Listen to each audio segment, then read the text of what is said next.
Hi, my name is Chris Boss, freelance construction consultant, and I'm here to talk about how you can use baking soda as an odor absorber. Now, what you're going to want to do is just go to your store, get yourself a box of baking soda, 99 cents. That's all it is, and it will save you a ton of stink. What you're going to do is you're going to take it, you're going to just rip the box open. Some people like to just fold it open. Some people actually tear the whole top off. It really does up to you.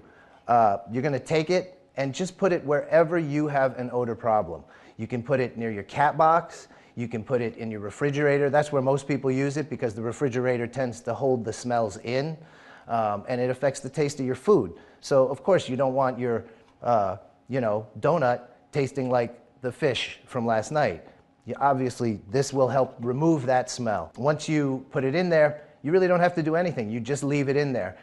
Some of them actually come with dates on the box that you can write in, so it tells you when you need to take it out and replace it so that the new box will actually start keeping those stinks away from your food. Thank you very much. My name is Chris Boss. Thanks for watching.